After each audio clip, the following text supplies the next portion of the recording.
Hey yo la team et bonjour à tous ceux qui nous regardent, si vous tombez par hasard sur cette chaîne, je vous souhaite la bienvenue. Donc sans plus tarder, je vais prendre les 10-15 minutes pour vous présenter ce livre que je viens de lire, donc qui est Money Therapy de Christina Benito, donc thérapie financière, une méthode pour changer sa relation à l'argent et se simplifier la vie.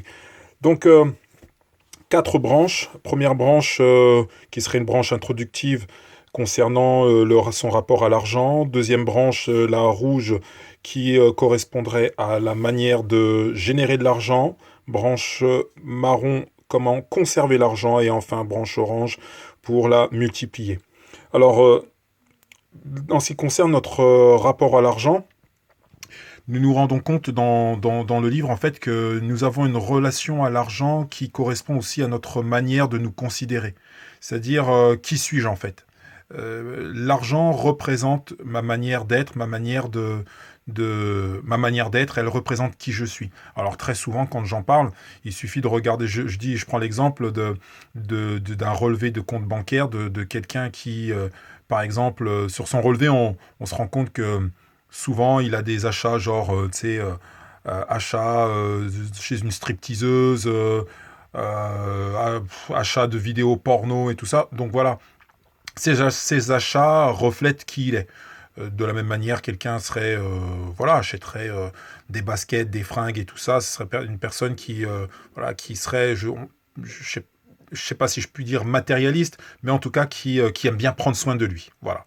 Donc, la deuxième chose, l'argent représente aussi notre manière de vivre. Est-ce que je suis dans la rat race, comme le dit Robert Kiyosaki, c'est-à-dire parce que je gagne de l'argent, je gagne beaucoup d'argent, je dépense beaucoup. Ça parle aussi de notre rapport à l'argent. Mais en tout cas, en tout état de choses, cause, enfin, en tout cas, il est possible de changer son rapport à l'argent si c'est un rapport qui ne nous est pas profitable. Ce que j'ai apprécié aussi dans ce livre, justement, ce sont les 5 attitudes qui sont mises en évidence. Donc, la première attitude, c'est l'attitude du pyromane, celui qui crame l'argent, qui n'a aucune valeur de l'argent et qui gaspille son argent. L'autre, c'est le généreux, celui qui, pour se faire apprécier, paye des coups à tout le monde alors que son cœur lui dit de ne pas le faire. La troisième attitude, c'est le névrosé de la pauvreté, c'est-à-dire celui qui a les capacités de se faire de l'argent, mais qui refuse justement de profiter de ses dons et ses talents pour des raisons qui sont les siennes. Peut-être est-ce que pour lui, un des messages driver ou d'une croyance serait gagner de l'argent, c'est pas bien. Voilà. Donc ensuite, le quatrième rapport, c'est celui de la fourmi, celle qui épargne à excès. Et enfin, la cinquième attitude, c'est l'attitude de l'autruche qui fait comme si l'argent n'existait pas et qui ne tient pas ses comptes. Donc voilà cette partie introductive en ce qui concerne l'argent et nous. Christina propose aussi des pistes pour générer l'argent. Donc la question de la création je dirais de ressources vient de nos croyances. Et si nous avons des fausses croyances, eh bien nous nous privons justement de cette capacité de créer de l'argent. L'idée est d'optimiser notre temps et d'éviter de perdre du temps dans ce qu'elle appelle le micromanagement, c'est-à-dire perdre du temps à gérer des stylos, les couleurs de stylos par exemple, se casser la tête à savoir si le stylo, on doit prendre un stylo bleu ou un stylo rouge, et plutôt se diriger vers le 80-20, la loi de Pareto, les 20% qui font 80% de ma richesse et investir sur ces 20%. Ensuite, elle propose des solutions. La solution que j'apprécie, que j'ai kiffé, je fais une dédicace à mon pote Quentin, le presse des Science, le principe haïku, c'est-à-dire moins égale plus. C'est-à-dire, euh, avec le peu que j'ai, optimiser le peu que j'ai. Voilà, optimiser, faire beaucoup avec peu. Ensuite, l'autre solution, c'est passer d'une mentalité où je vends mon temps à une mentalité ou une posture où je vends mes compétences. Voilà, donc l'idée serait aussi de développer des compétences et de faire valoir ces compétences-là. Générer aussi de l'argent, c'est aussi son rapport au temps. Donc, gagner du temps, gagner du temps, c'est possible. Gagner plus de temps, c'est possible quand tu gagnes plus d'argent. Donc, gagner plus d'argent te permet de gagner plus de temps. Donc effectivement, par exemple, une tâche que toi tu fais, parce que tu as les moyens, tu peux la déléguer et ça te permet de te concentrer sur des tâches qui te demandent, dans lesquelles vraiment tu es bon et qui correspondent à ces 20% d'ailleurs sur les 80. Ensuite, il y a la partie de l'organisation, gagner en organisation et en productivité pour gagner du temps et aller droit au but. Donc, c'est une invitation à pourchasser les gaspilleurs de temps, les voleurs de temps, les amis qui te prennent du temps parce que eux, ils ne font rien de leur vie, les tâches que tu peux déléguer, le temps qu'on passe sur les réseaux sociaux à consommer de l'information qui ne nous sera pas utile. Enfin voilà, tous ces voleurs de temps, ils nous invitent aussi à faire la chasse à ces voleurs de temps. Pour générer aussi de l'argent, c'est aussi une question de philosophie. Alors les trois que j'ai notés, que j'ai appréciés, c'est la philosophie minimaliste qui prône en fait de vivre avec ce qui est nécessaire. Voilà. Ce n'est pas se priver de tout, mais elle pose la question de qu'est-ce qui m'est vraiment nécessaire? De quoi ai-je vraiment besoin? Si je me concentre sur ce que j'ai besoin, eh bien j'évite d'acheter des choses qui sont inutiles et qui grappillent mes finances. Ensuite, profiter de notre zone d'influence. La zone d'influence, ça fait référence à Stephen Covey. Donc, la zone d'influence, c'est tout ce qui est en mon pouvoir pour développer l'argent et en l'occurrence le networking, profiter des relations que j'ai pour m'aider à développer mes finances. Ensuite, ou enfin, en ce qui concerne la philosophie, pour générer de l'argent, Christina parle de la générosité, les effets de la générosité, les bienfaits de la générosité. Donc, savoir donner certes, mais aussi savoir recevoir. Alors, pour terminer sur cette partie de générer de l'argent, elle nous donne quelques habitudes des personnes qui génèrent de l'argent. J'en ai relevé que 4. Je crois qu'il y en a le double. Et en tout cas, ceux qui m'ont plu, c'est les personnes qui génèrent de l'argent ont pour habitude de poursuivre leurs rêves et atteindre leurs objectifs, ou en tout cas poursuivre leurs objectifs. Elles ont l'habitude de demander. Demander pour elles, ça ne pose aucun problème, puisque finalement, elles ne font que valoriser leur réseau.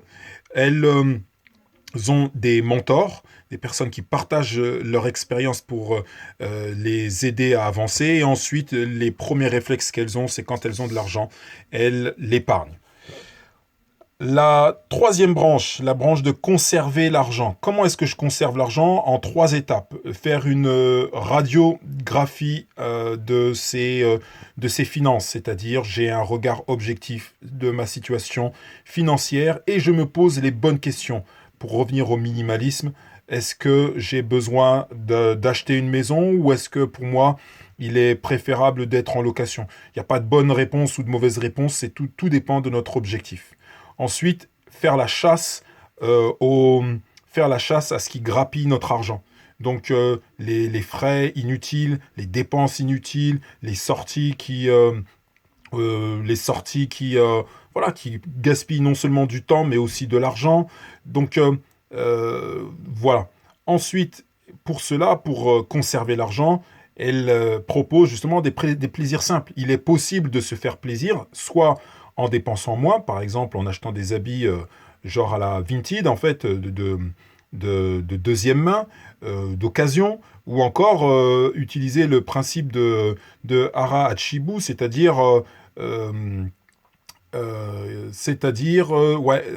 comment dire, quand le hara hachibu, c'est lorsque tu manges, mais en fait, tu ne manges pas à satiété, tu gardes toujours un petit peu, tu gardes de la place, tu restes sur ta faim. Voilà.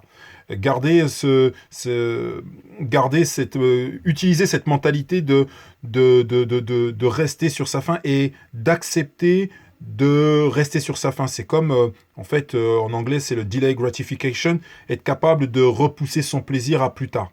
Ne pas être uniquement des consommateurs sur l'instant. Voilà, donc en tout cas, il y a des possibilités de se faire plaisir sans dépenser d'argent, ou encore en en savourant le moment, en savourant l'instant présent. Voilà. Et enfin, la dernière partie, la dernière branche, c'est comment multiplier l'argent. Eh bien, le premier conseil, c'est se connaître. Avant de partir sur des stratégies d'investissement, il faut savoir se connaître. Est-ce que je suis plutôt craintif? Est-ce que je suis plutôt comment dire, en fonction de mon profil en fait, est-ce que j'investirais de manière agressive ou pas? Ensuite, elle donne des conseils en ce qui concerne les placements. Je me suis pas étalé là-dessus parce que bon voilà, on en trouve un petit peu partout et j'ai pas trouvé ça forcément très voilà enrichissant. Pour moi c'était juste des pistes. En tout cas, elle donne des conseils de placement et en tout cas dans les conseils de placement que j'ai vraiment apprécié, c'est le conseil d'investir en soi, c'est la meilleure valeur. C'est la meilleure valeur. Et enfin, multiplier l'argent. Eh bien, pour multiplier cet argent, le plus tôt est le mieux. Commençons.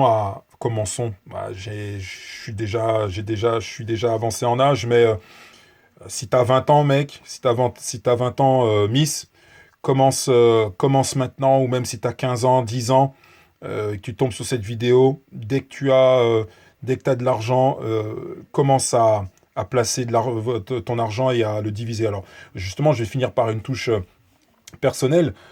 Mes enfants, dès qu'ils ont, enfin depuis tout petit d'ailleurs, quand je leur donne de l'argent ou quand ils reçoivent de l'argent, je leur donne cette consigne de mettre 10% pour donner, 10% pour donner, que ce soit à une association, à une église ou à quelqu'un, 30% pour se faire plaisir et 60% pour demain. 60% parce qu'ils sont à la maison, je leur fais pas encore payer de loyer, pas encore, mais en tout cas, ça leur permet de penser à l'autre.